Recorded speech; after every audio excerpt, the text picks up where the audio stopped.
Rotas de escape. Você precisa ter rotas de escape em sua casa, né, cidade e país. A gente já falou mais ou menos sobre isso, né. Procure saber aonde elas estão e aonde elas vão dar.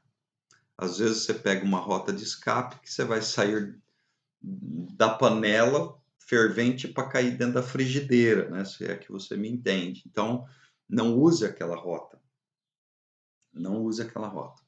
Você precisa de dinheiro de emergência para passagens, né, para fora do país ou viagens terrestres dentro do país. Sempre tenha um valor em mãos, sempre. Não deixe tudo no banco, não. Sempre tenha um valor em mãos para a situação de emergência, inclusive de emergência de saúde, né? Um final de semana que acontece alguma coisa, você não consegue tirar o dinheiro do banco. Seu cartão deu errado, na hora da pressa você digita a senha 3 vezes errado, bloqueia o teu cartão, tu tem que esperar até segunda-feira e para onde você vai correr para pagar aquela despesa, né. Cidades pequenas até você consegue dar um jeito, porque você acaba conhecendo muita gente, mas numa cidade grande é mais difícil disso ser feito, né. Então sempre tenha um dinheiro em mãos, porque uma hora ou outra, se o tanque do teu carro está pela metade, você tem condição de sair até o próximo posto de gasolina, e aí você enche completa o tanque e continua sua viagem até um lugar mais seguro, tá? Saída, né? Obreiros locais, né? Eles precisam avisar os líderes, né? O escritório regional. Vamos dizer assim que ah, vamos pensar ali na nossa congregação no Corixa, perto da fronteira, né? Essa é uma das minhas preocupações. Acontece algum conflito armado, vamos aqui fazer uma história, né? Acontece um conflito armado com a Bolívia, na região ali de Cáceres. E nós temos ali uma congregação do Corixa, né?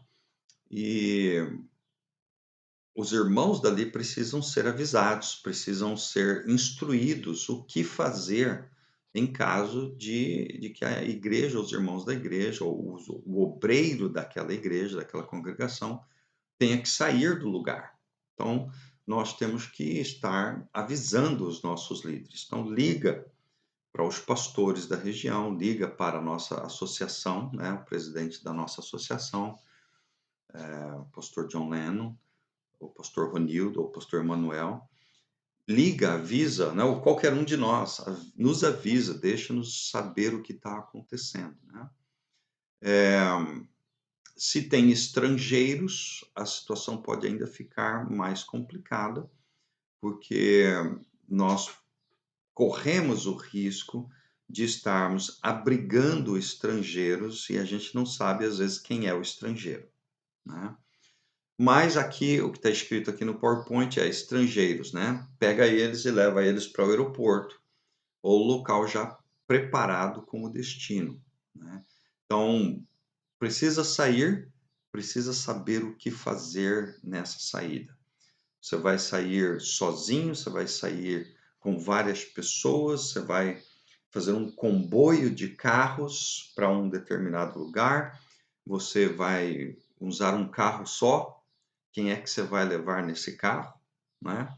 Então, a saída, inclusive, a saída pode ser até traumática. E aqui, falando sobre trauma, toda situação de crise no aspecto negativo, ela provoca traumas, alguns mais profundos, alguns mais leves. E cada pessoa emocionalmente lida com os traumas de maneira diferente. Tem pessoas que não conseguem vencer os traumas. Eu tenho contato com uma irmã psicóloga, né, que tem um escritório, uma empresa em Brasília que eu conversei com ela essa semana e ela ofereceu, se nós quisermos, ela pode nos treinar. Claro que isso tem um custo, né?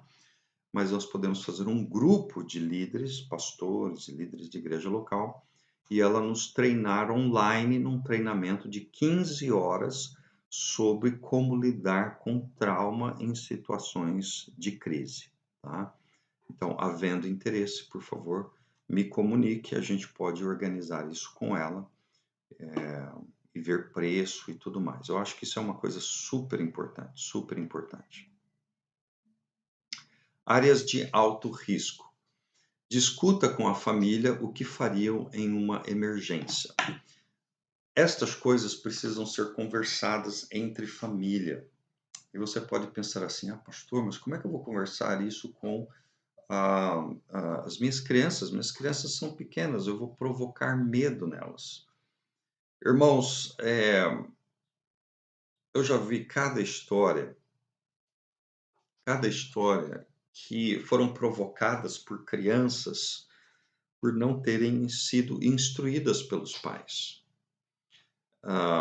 Então, assim, pensando em prevenção, é melhor, inclusive para a vida da criança, que ela seja instruída no que fazer. Eu conheci um casal em Moçambique, casal de missionários batistas, né? Ele era americano, ela era brasileira. E como Moçambique, alguns lugares da África, tem uma cobra chamada mamba, mamba verde e mamba preta, muito perigosa. E tem uma outra que eles chamam de cuspideira de Moçambique, que é mais ou menos aquela naja, né? Aquela cobra que fica em pé e cospe veneno. Então, os pais instruíram suas crianças, que na época eram criancinhas pequenas, né?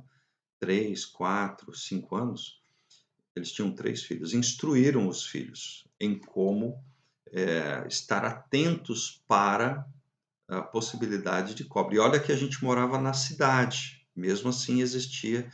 Nós tivemos um cachorro, eu e Rosana tivemos um cachorro muito bom, que protegia o nosso quintal, que foi morto por uma dessas cobras. No outro dia o cachorro estava duro, com a cara toda melada de veneno, né? Por exemplo, não abrir portas para pessoas que as crianças não conhecem. Isso é de extrema, né, importância, né? No meio de uma situação, de um conflito armado, a criança desesperada ou de noite, crianças inclusive sonâmbulas, né?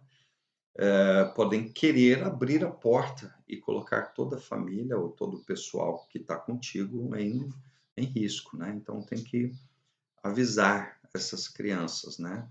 Tiroteio, se joga no chão, fica abaixado, não anda, não brinca, né? Permaneça amigável, mas seja cauteloso sobre as discussões de matérias pessoais, né? Irmãos, no momento da crise, todo mundo tem a sua opinião. Todo mundo pensa o que deveria ser feito. Todo mundo tem as suas críticas em relação à liderança. Mas devia fazer isso, devia fazer isso, devia fazer aquilo. A verdade é que isso não ajuda nada. As suas questões pessoais devem ser tratadas no meio da sua família, mas quando se diz respeito à comunidade, a uma equipe de trabalho, a gente tem que prezar por quem tem a palavra final. Então, a gente tem que manter unidade, tem que manter respeito, tem que ser cauteloso com palavras, com ações, com atitudes, né? Vão acontecer, dependendo da intensidade da situação, vai acontecer aqueles momentos em que as pessoas perdem noção das coisas, vão ter uma crise emocional, né? Um surto emocional. Vai acontecer. E a gente tem que ter paciência com isso. Não deixe papéis pessoais ou de negócios em sua casa, né? Documentos que podem comprometer.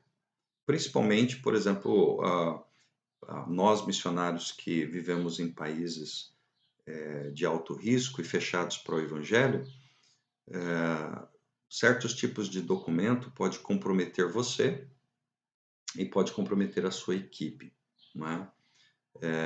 Por exemplo, lista de nomes com telefones e endereços, ah, em países fechados, né? Grandes quantidades de Bíblia, você pode ser condenado, né? Ah, fotos em lugares públicos, em repartições públicas. Então tem que ter muito cuidado com esse tipo de coisa. Havendo esse risco de comprometimento, a melhor coisa a fazer é destruir esses documentos ou esconder isso, enterrar isso, sei lá o quê. O melhor é destruir.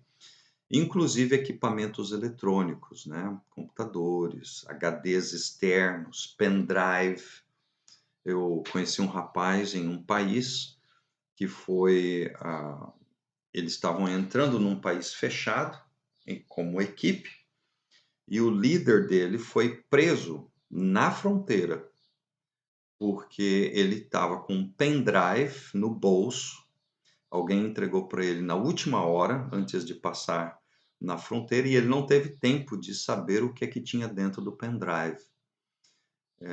Eu fico até pensando se aquilo não foi já premeditado, né? Mas o fato é que ele foi preso porque a polícia da fronteira pegou ele e foi revistar, e o pendrive estava cheio de material evangelístico na língua daquele país. A consequência? Ele ficou quase 3 anos preso e só foi liberto por causa da intervenção do governo do país dele. Ele tinha pego 15 anos de trabalho forçado num campo de concentração. 15 anos. E quase morreu, porque lá ele começou a ter problemas de saúde. Ele tinha diabetes e os caras não estavam cuidando dele, né? Então, cuidado com isso. Preste atenção para as pessoas que te seguem, né? A gente tem que começar a ter olhos atrás da nuca, como a gente costuma dizer, né? E é verdade, é verdade. Tem que ter cuidado, prestar atenção. Quem é que normalmente você cruza pelas ruas? Uma coisa importante é variar o seu caminho de ida e o seu caminho de volta. Não passe sempre pelo mesmo lugar, porque o que terroristas, ladrões, guerrilheiros prestam muita atenção é ah, como é que se fala? Na previsibilidade daquele alvo, né? A pessoa sempre passa por esta rua neste horário. A pessoa sempre toma o café da manhã naquele bar, naquele horário. Ele sempre volta para casa por esta rua, naquele horário.